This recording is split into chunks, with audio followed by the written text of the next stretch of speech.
run until the to be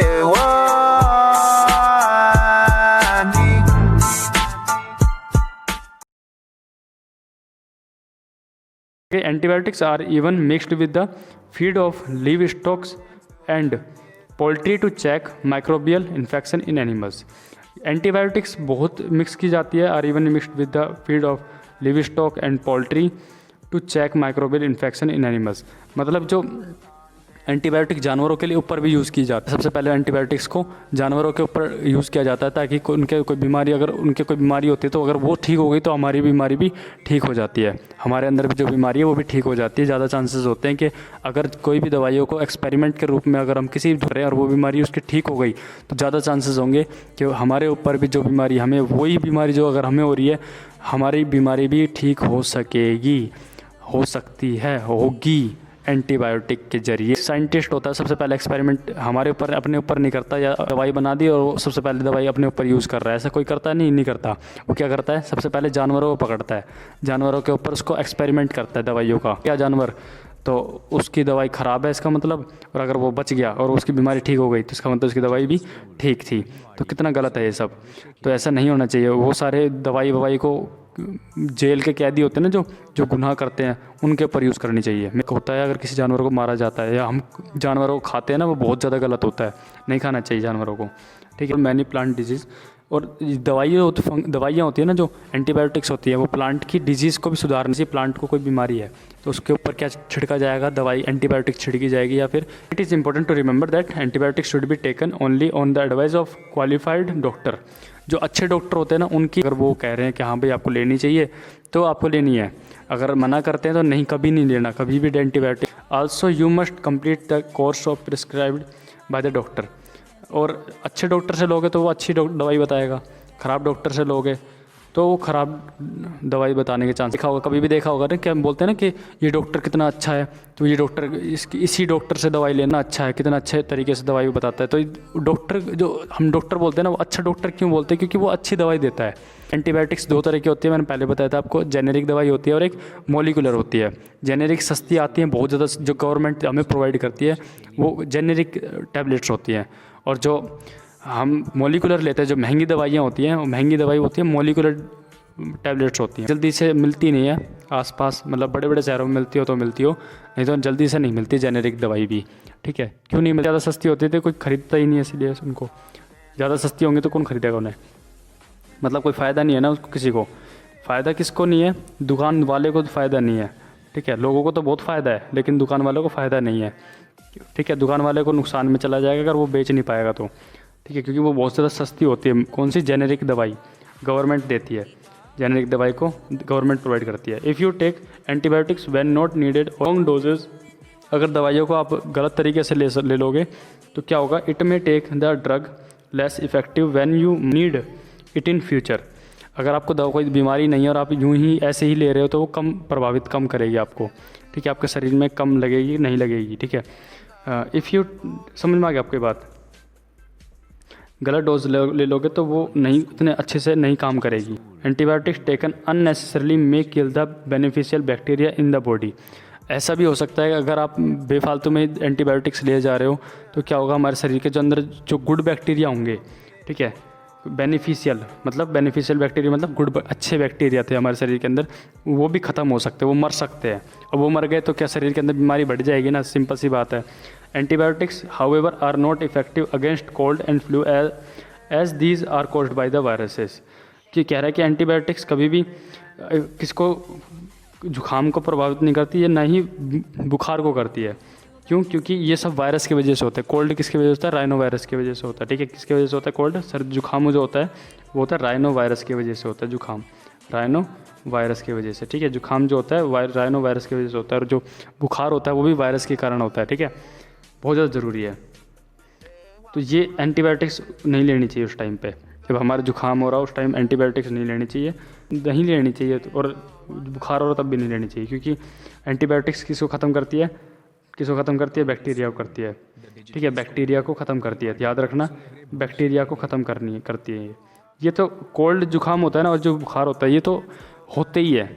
अगर आपके बुखार हो गया नॉर्मल बुखार, आपको लगता है कि बुखार है छोटा मोटा, तो वो आपने नींद सही से नहीं ली, इस वजह से नींद के कारण भी होता है।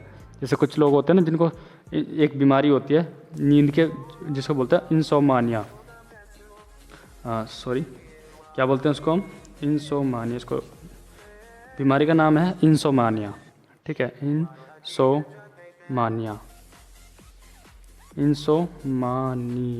ठीक है, INSOMANIA, इंसोमानिया मतलब नींद की बीमारी जो होती है ना, जिससे कारण नींद नहीं आती, जिसको रात को नींद नहीं आती, उसको इंसोमानिया बीमारी होती है। तो अब क्या होता है, अगर वो दिन में जगेगा तो क्या होगा, उसके सिर में दर्द होगा, जुकाम भी होगा, उसे नज़ला भी हो सकता है। तो उसको क्या करना चाहिए, सो जाना चाहिए। क्या करना चाहिए, उसे सो जाना चाहिए, ठीक है। आगे चले वैक्सीन के बारे में जानते हैं। वैक्सीन क्या होती है, लिक्विड के रूप में होती है। वैक्सीन कैसी होती है, लिक्विड होती है। देखते हो ना इंजेक्शन के अंदर जो दवाई दी जाती है, आपको लगाया जाता है इंजेक्शन, वो क्या होती है, कहलाती है वैक्सीन कहलाती है। लगाया जाता है उसको क्या बोलते हैं, हम वैक्सीन बोलते हैं, और वो लिक्विड में होती है ना। आगे why are children infants given vaccination. आपने पोलियो की वैक्सीन ली होगी ना, पोलियो 2 बूंद पोलियो की, जीवन की 2 पोलियो, मतलब पोलियो पिलाने के लिए अमिताभ बच्चन ने कितनी मेहनत करी है। तो why are children infants, children या फिर छोटे बच्चे होते हैं ना, उनको इन्फेंट्स बोलते हैं, याद रखना, छोटे बच्चों को इन्फेंट्स बोलते हैं या फिर चिल्ड्रन बोलते हैं। गिवन वैक्सीनेशन, उनको वैक्सीनेशन क्यों दी जाती है, क्यों दी जाती है भाई, कारण है उसके पीछे, क्या कारण है। When A disease carrying microbes enter our body, जो हमारे शरीर के अंदर कोई भी, जैसे मान लो बीमारी करने वाला कोई भी माइक्रोब्स है, वो हमारे शरीर के अंदर एंटर करता है। कोई भी, जैसे मान लो राइनो वायरस है जो हमें ठंडा कोल्ड करता है, जुकाम कर देता है, राइनो वायरस, ठीक है, वो हमारे शरीर के अंदर एंटर कर गया। द बॉडी प्रोड्यूसेस एंटीबॉडीज़, हमारी जो शरीर है ना, शरीर एंटीबॉडीज़ निकालना स्टार्ट कर देगा, ठीक है, एंटीबॉडीज़ स्टार्ट कर देगा निकालना, ठीक है। एंटीबायोटिक नहीं है यहाँ पे, एंटीबॉडीज़ है, मतलब कि एंटीजन के खिलाफ। एंटीबॉडीज़ क्या है, हीरो है। एंटीबॉडीज़ क्या है, हमारे शरीर के अंदर एक हीरो है। हीरो मतलब जैसे हो सकता है इंस्पेक्टर, पुलिस है एक तरह से। हमारे शरीर के अंदर क्या है, एंटीबॉडीज़ एक पुलिस है। और जो चोर होता है एक एंटीजन होता है। चोर होता है ना, जो नुकसान पहुंचाता है। पिक्चर में होता है ना, एक हीरो होता है, विलन, और एक विलन होता है। एक हीरो होता है और एक विलन होता है। जो हीरो होता है हमारे शरीर के अंदर, जो हीरो होता है वो कौन होता है, हीरो होता है एंटीबॉडी, जो लड़ता है खिलाफ किसके, एंटीजन के। एंटीजन क्या होते हैं, जैसे पैथोजन हो गया, एंटीजन या फिर पैथोजन बोल सकते हैं हम। क्या बोल सकते हैं, पैथोजन, जो हमारे शरीर को क्या करते हैं, हार्म करते हैं, हमारे शरीर को नुकसान पहुंचाते हैं, उसको हम बोलते हैं पैथोजन। क्या बोलते हैं उसको हम, पैथोजन बोलते हैं, पहुंचाते हैं। अब समझते हैं, समझ लो, अब इसको आगे समझते हैं, बढ़िया तरीके से समझ आएंगे। To fight the invader, invader मतलब एंटीजन, मतलब दुश्मन को कह सकते हैं, विलन को कह सकते हो, ठीक, तो कोई दिक्कत नहीं है। टू फाइट द इन्वेडर, ठीक है, इन्वेडर के लिए जो बाहर से कोई भी वायरस बैक्टीरिया आ रहे हैं हमारे शरीर के अंदर, तो वो इन्वेडर मतलब बाहर से इन्वेडर आना, ठीक है। The body also remembers how to fight the microbe if it enters again, कि भाई एंटीबॉडीज़ का काम होता है कि ये इनके अंदर ना याद करने की ताकत होती है, याद रखती हैं एंटीबॉडीज़ हमारे शरीर के अंदर। जैसे एक बीमारी आपको हो गई, तो अगर एंटीबॉडीज़ को याद हो गया, मेमोरी सेल्स बोलते हैं, तो मेमोरी एंटीबॉडीज़ बोलते हैं हम। क्या बोलते हैं, मेमोरी एंटीबॉडीज़, कि हमारे शरीर के अंदर मेमोरी एंटीबॉडीज़ नाम, पूरा नाम होता है, एंटीबॉडीज़ होता है, इसका पूरा नाम होता है मेमोरी एंटीबॉडीज़। कि हमारे शरीर में कोई भी वायरस बैक्टीरिया आ जाएगा, तो एक बार अगर उसने, हमारे बुखार हो गया, तो बुखार के जरिए एक बार लड़ाई हो गई और जीत गया, हमारा बुखार अगर ठीक हो गया, तो दूसरी बार अगर कभी भी आ जाएगा ना कोई भी बैक्टीरिया, वह वायरस हो जाएगा, तो ये अपने आप ही पहले ही इसको ख़त्म कर देगी बुखार होने से पहले ही। इफ़ डेड और वीकेंड, अब बोल रहे हैं यहाँ पे कि if dead or weakened microbes are introduced into a healthy body, अगर कोई कमज़ोर माइक्रोब्स हो गए, जो माइक्रोब अगर हमारे शरीर एक हेल्दी बॉडी के अंदर अगर आ जाएंगे, तो क्या होगा, the body fights and the kills invading bacteria. तो ये जो एंटीबॉडीज़ होंगे वो क्या करेंगे, लड़ाई करेंगे बैक्टीरिया से, ठीक है, जो बैड बैक्टीरिया होंगे उनसे लड़ाई करेंगे बाय प्रोड्यूसिंग सूटेबल एंटीबॉडीज़। क्या करेंगे, एंटीबॉडीज़ को रिलीज़ करेंगे हमारे शरीर के अंदर। सिंपल सी बात समझ रहे हो ना, हमारे शरीर के अंदर अगर कोई भी बैक्टीरिया आ रहा है, वायरस आ रहा है, तो हमारा शरीर क्या करेगा, अपने आप ही एंटीबॉडीज़ रिलीज़ करना स्टार्ट कर देगा उसको मारने के लिए, उस एंटीजन को या पैथोजन को ख़त्म करने के लिए, मारने के लिए क्या कर देगा, रिलीज़, एंटीबॉडीज़ रिलीज़ करेगा। एंटीबॉडीज़ याद रखने का, antibodies remain in the body and we are protected. हमारे शरीर के अंदर एंटीबॉडीज़ होती है और हम कैसे रहते हैं, बचे रहते हैं इन एंटीबॉडीज़ के कारण। ठीक पार्ट है, समझ लो। देखो समझ रहे हो, WBC वाइट ब्लड सेल पढ़ा था ना हमने 7th क्लास में, वाइट ब्लड सेल एंटीबॉडीज़ इसके अंदर आता है, ठीक है। वाइट ब्लड सेल के अंदर एंटीबॉडीज़ आती है। Posing microbes forever, this is how a vaccine works several disease including cholera. कि भाई ये बोल रहा है कि भाई माइक्रोब्स कैसे काम करते हैं। अब समझ में आया आपको कि भाई बाहर से कुछ अच्छे होते हैं, कोई ख़राब होते हैं। This is how a vaccine. अगर मान लो हम बाहर से हमारे शरीर में कोई बीमारी हुई है तो हम वैक्सीन लगवाते हैं, पोलियो की वैक्सीन लगवाते हैं हम। तो क्या होगा, पोलियो की वैक्सीन का मतलब ताकि हमारी जो शरीर है वो उसके खिलाफ लड़ सके, किसी एंटीजन या पैथोजन के खिलाफ लड़ सके, ठीक है। Several disease including cholera, tuberculosis, smallpox, hepatitis can be prevented by vaccination. Injection देकर बचाई जा सकती हैं सारी बीमारियां।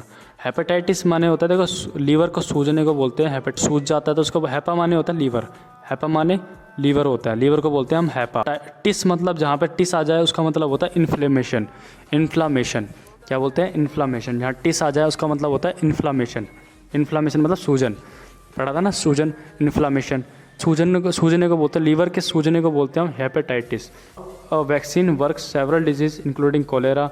कोलेरा एक बैक्टीरिया की वजह से होता है, ट्यूबरक्लोसिस भी बैक्टीरिया से होता है। वायरस का खेल है ये, समझ लो कि हमारे सराउंडिंग में बैक्टीरिया है, ख़राब भी हैं और अच्छे भी हैं। और वायरस तो कभी, पहली बात तो नॉन लिविंग होते हैं, जो बाहर घूम रहे होते हैं ना वो नॉन लिविंग होते हैं, और आपके शरीर के अंदर आने के बाद वो लिविंग हो जाते हैं, ठीक है।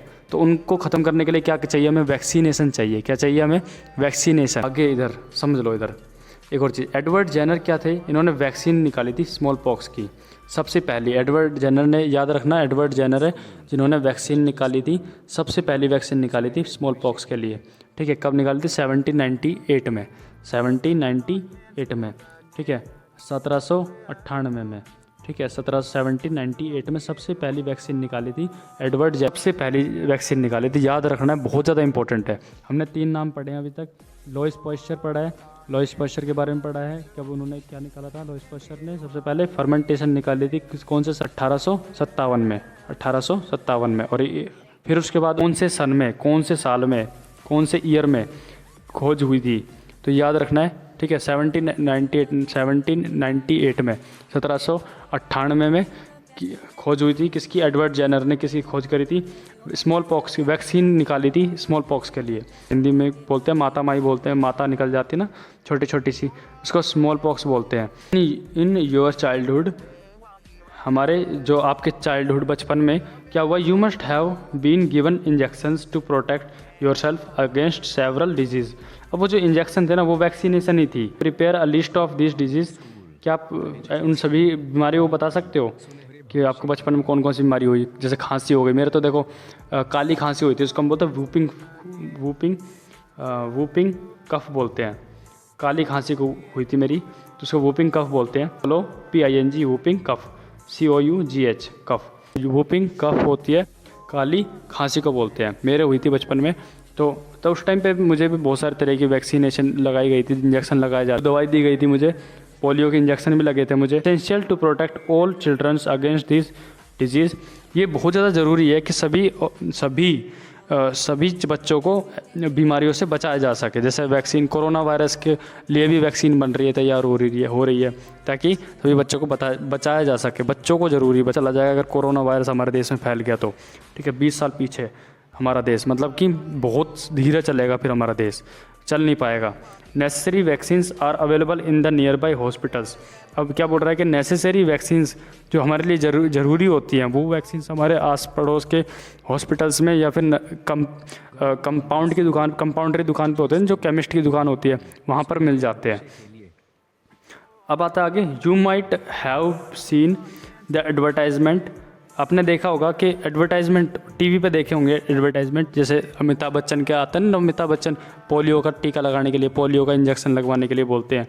And newspaper regarding protection of children against polio under the pulse polio programme, है ना। अमिताभ बच्चन बोलते हैं आके अब अपने बच्चों को 2 बूंद पिलाओ, ज़िंदगी की 2 बूंद, है ना, बोलते हैं, प्रोग्राम किए जाते हैं। पल्स पोलियो प्रोग्राम बोलते हैं उनको, क्या बोलते हैं हम, pulse polio programme. Again repeat करता हूँ मैं, pulse polio programme. Polio drops given to children are actually a vaccine.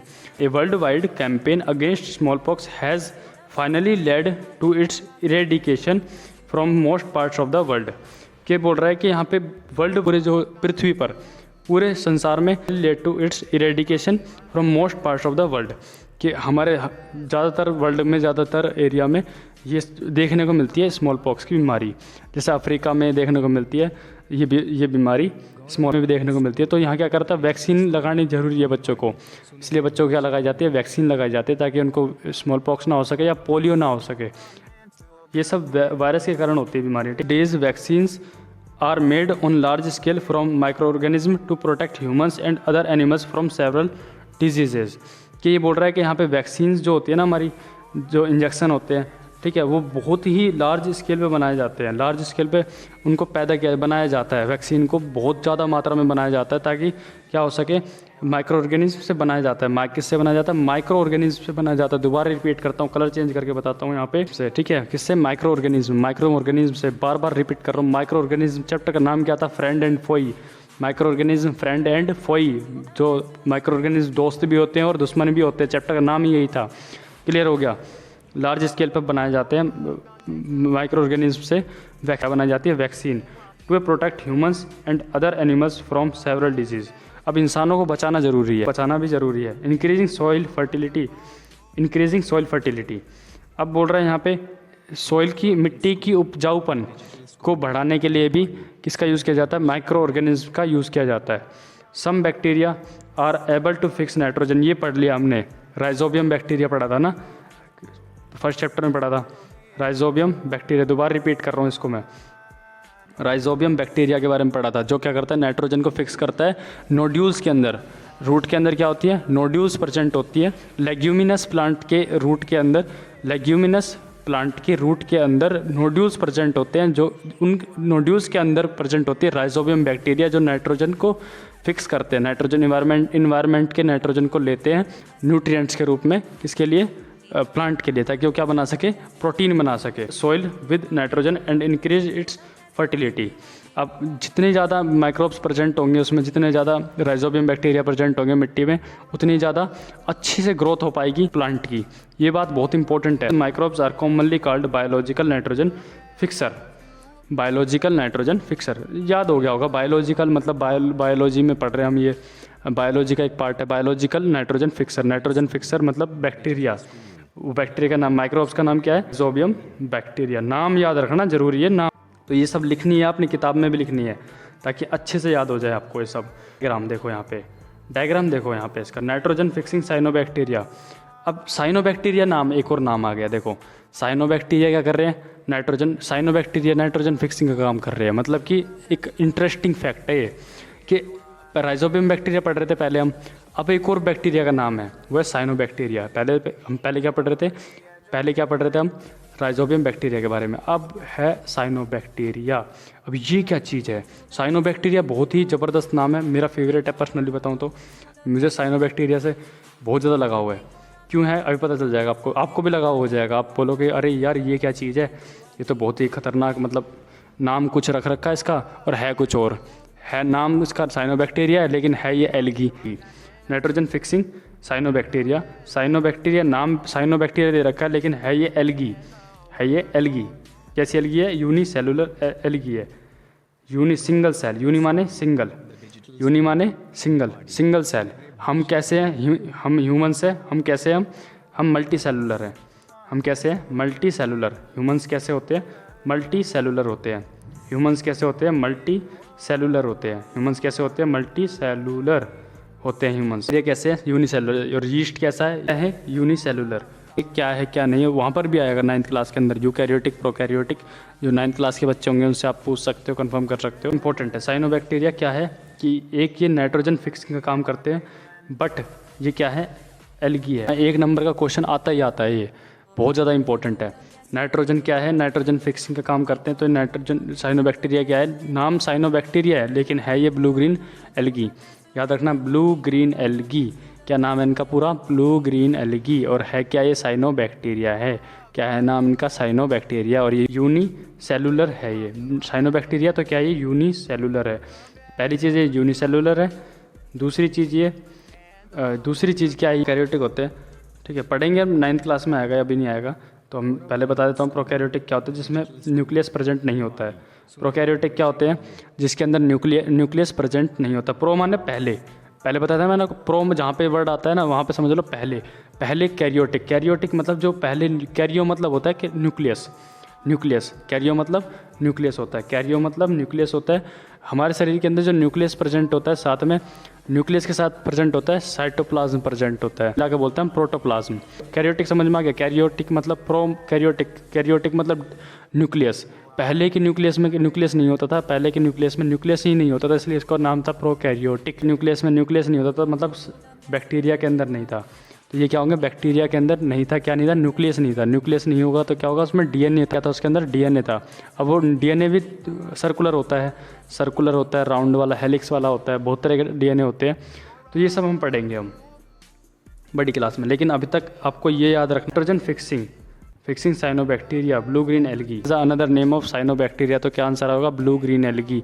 या साइनोबैक्टीरिया यूनिसेलुलर है मल्टीसेलुलर है, तो क्या आंसर क्या होगा, यूनिसेलुलर होती है साइनोबैक्टीरिया। साइनोबैक्टीरिया का काम क्या होता है, अगर पूछ लिया जाए तो क्या लिखोगे, नाइट्रोजन फिक्सेशन का काम होता है साइनोबैक्टीरिया का। नाइट्रोजन फिक्सेशन का काम होता है नाइट्रोजन फिक्सेशन का मतलब क्या होता है कि एनवायरनमेंट में 78% नाइट्रोजन है, उसको कन्वर्ट करने का काम कौन करेगा, साइनोबैक्टीरिया, ताकि प्लांट्स क्या कर सके, प्रोटीन बना सके। प्रोटीन बनाएंगे तो क्या होगा, ग्रोथ होगी प्लांट की, और जितना अच्छा प्लांट मजबूत, अच्छा खिलखिलाता हुआ प्लांट होगा, उतनी अच्छी फसल, उतनी अच्छा अनाज वो पैदा करेगा, उतनी अच्छी वो फ्रूट्स प्रोवाइड करेगा। समझ में आ गया। चलो तो फिर, और लेग्यूमिनस प्लांट्स को ज़्यादा ज़रूरत होती है, जो इनके अंदर प्रोटीन की समझ ज़्यादा, इनको प्रोटीन बनाना होता है। जैसे कि मान लो पल्स दाल हो गई, सीरियल्स हो गए, ठीक है, ग्राम हो गए, ये सारे क्या ग्रेन्स हो गए, तो ग्रेन्स के अंदर भी प्रोटीन बहुत ज़्यादा होता है। The environment, cleaning the environment, हमारे जो इन्वायरमेंट है उसको साफ़ करने का काम कौन करते हैं, ये माइक्रो ऑर्गेनिज्म करते हैं। माइक्रो ऑर्गेनिज्म को काम क्या होता है, इन्वायरमेंट को क्लीन करना होता है। Boojho and Paheli observe the school gardener making manure, कि स्कूल का गार्डनर जो है ना, होता है ना, जो स्कूल के गार्डन को मेंटेन करता है, वो क्या बना रहा है, मैन्योर, खाद बना रहा है, तैयार कर रहा है। मैन्योर बताया था नेचुरल थी, फर्स्ट चैप्टर पढ़ाया था आपको अच्छे से। Along with their friends they collected wastes of plants, vegetables and fruits from near by houses and gardens. उनके आसपास से क्या करा उन्होंने, कि किसने, गार्डनर ने, क्या वेस्ट मटेरियल का near by houses and garden से पत्तियाँ, फूल पत्ती, एक्सक्रीटा, वेस्ट मटेरियल जानवरों के, वो सब इकट्ठे करके they put them in a pit meant for waste disposal. Vermicomposting के बारे में बात कर रहे हैं यहाँ पर। ये मैन्योर कैसे बनाई जाती है, वर्मी कंपोस्टिंग के जरिए, decomposition of dead decay material. Decomposition क्या होता है, सड़ाना गलाना, ठीक है, किसका, वेस्ट मटेरियल का, पत्तियों का या फिर जानवरों की जो डंग होता है, डंग केक होता है, उसको मैन्योर में कैसे कन्वर्ट किया जाता है, अर्थवॉर्म डालकर। अर्थवॉर्म उसको खाएगा, अपना वेस्ट मटेरियल बाहर निकालेगा, तो उससे क्या बोलेंगे कि वेस्ट मटेरियल निकलता है, उसको क्या बोलते हैं हम, एक्सक्रीटा बोलते हैं, मैन्योर कहते हैं उसको। And got converted to manure, कौन करेगा, अर्थवॉर्म करेगा ना मैन्योर में कन्वर्ट, ठीक है। Boojho and Paheli wanted to know how this had happened. अब ये पहली और बुझो दोनों जानना चाहते हैं कैसे हुआ, खाद कैसे बनाई गई उनसे। Take 2 pots and fill each pot half with soil, दोनों मटके को आधा आधा भरना है। Mark them A and B, put plant waste in pot A and things like a polythene bags. Empty glass bottles, अब ग्लास की बोटल्स जो हैं उनको खाली करना है। And broken plastic toys in pot B, put the pots sides, observe them after 3-4 weeks, 2-3 हफ्ते के बाद में उसे ऑब्जर्व करके देखना उसको। Do you find any difference in the contents of the 2 pots, क्या आपने कोई डिफरेंस देखा उन्हीं पॉट्स में कि क्या डिफरेंस है। It is what is the difference, you will find the plant waste in pot A has been decompose, how did this happens, वो कैसे डिकम्पोज हुआ। The plant waste has been converted into manure by the action of microbes के action से। अब microbes का कैसे काम किया, वहाँ पे माइक्रोब्स होते हैं, यूटिलाइज खाते हैं उनको, उन वेस्ट मटेरियल को खा जाते हैं और फिर उसको खाद में कन्वर्ट करते हैं, ठीक है। न्यूट्रिएंट मतलब नाइट्रोजन बताया था मैंने आपको, नाइट्रोजन याद रखना जब भी न्यूट्रिएंट्स आ जाए। Released in the process by plant again, ठीक है। Did you notice that in pot B glasses bottles are broken, toy part did not undergo such changes, क्योंकि वो प्लास्टिक है। कोई भी छोटा माइक्रो ऑर्गेनिज्म कोई भी प्लास्टिक को नहीं खा सकता है, इसको डाइजेस्ट नहीं कर पाएगा, तो इसकी वजह से वो क्या मैन्योर भी नहीं बना पाएगा। सिंपल सी बात है, सिंपल सा आंसर है। कोई भी माइक्रोब्स माइक्रो ऑर्गेनिज्म प्लास्टिक या फिर कोई भी कूड़े कचरे को या फिर प्लास्टिक को नहीं पचा पाएगा, इस वजह से वो उसको नहीं खा पाता। कोई भी माइक्रोब्स उस प्लास्टिक को नहीं खा पाता, क्योंकि वो उसको डाइजेस्ट नहीं कर पाएगा, इसलिए वो खाता ही नहीं है। पत्तियाँ फूल पत्तियों को खाएगा, ताकि क्या हो जाए, वो मैन्योर में कन्वर्ट कर। तो हर जगह प्रेजेंट है, समझना, ठीक है, समझ लेना। अर्थवॉर्म की बात नहीं हो रही यहाँ पे, माइक्रोब्स के बारे में बात हो रही है। माइक्रोब्स भी करते हैं ऐसे काम, अर्थवॉर्म जैसे वाले काम माइक्रोब्स भी करते हैं। The microbes could not act on them and convert them into manure, कि वो काम नहीं करेगा ना, could not act on them and convert them into manure, नहीं कर पाएगा, क्योंकि वो प्लास्टिक है, वो कन्वर्ट नहीं कर पाएगा, खाद में भी नहीं कर पाएगा, सिंपल सी बात है। You see large amount of dead organic matter in the form of decaying plants, कि आप देखोगे ऐसा, यू ऑफन सी, आपने ज़्यादा लगभग देखा होगा ऐसा कि बहुत सी large amount of dead organic matter in the form of decaying plants and sometimes dead animals on the ground, कि आपने कई बार ऐसा देखा होगा कि जो प्लांट्स होते हैं ना, sometime dead animals on the ground पे मरे हुए कुछ डेड प्लांट्स होते हैं, और या फिर एनिमल्स होते हैं। You find that they disappear after some time, कि आपने देखा होगा ना कि हम जैसे कोई पत्ता मरा हुआ है, पौधा गिरा पड़ा है, या फिर कोई जानवर मरा हुआ है, तो कुछ समय के बाद वो गायब हो जाता है। या आप कभी कभी फ्रेश होने जाते हो, गांव में रहते हो तो जरूर गए होंगे रात को 4 बजे, मतलब सुबह शाम, अब तो बन गए होंगे, अब तो बना दिए, नहीं पहले क्या जाते थे, खेत में जाते थे। खेतों में जाने के बाद जो फीसेज होता था, फीस वाला पार्ट होता था ना, फीस वेस्ट मटेरियल होता है, वो वाला पार्ट था जो वो कुछ समय बाद गायब हो जाता था। तो वो गायब कैसे होता था, क्योंकि उसमें माइक्रोब्स काम करके खोखला करके उसको, मतलब माइक्रोब्स यूटिलाइज कर लेते थे अपनी एनर्जी के लिए, अपनी ताकत के लिए, उसको मिट्टी में बदल देते थे, उसको जाते थे कैसे भी जो भी करते थे उसको, मतलब कि वो कुछ ना कुछ उसको वेस्ट मटेरियल का भी फ़ायदा उनको होता था। And that they disappear after some time. This is because the microorganism decomposed dead organic waste of plants and animals, converting them into simple substances. Organic वाला पार्ट समझ में आ गया?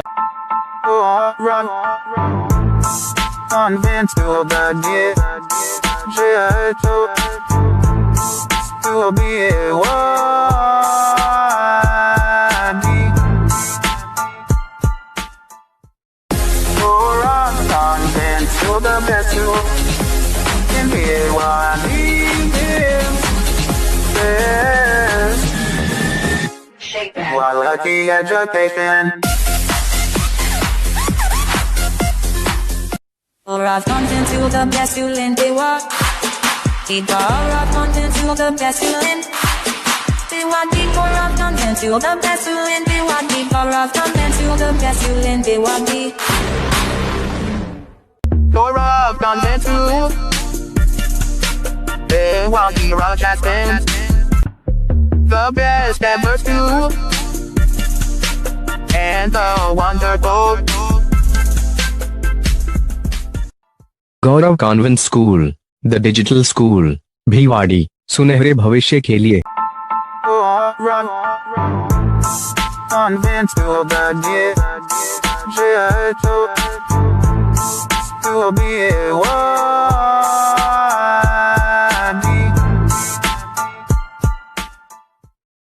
For us, convent to the best you can be worthy.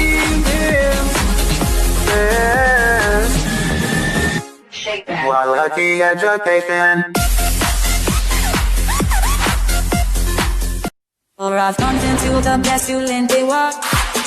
Keep all right, content to the best you lend. They want keep all right, content to the best you lend. They want keep all right, content to the best you lend. They want keep. Door of content too. They want the rock has been the best ever too. And the wonderful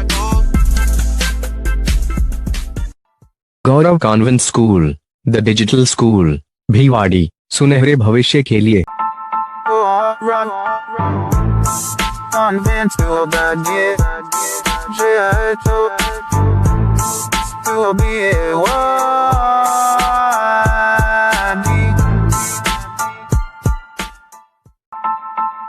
run until the day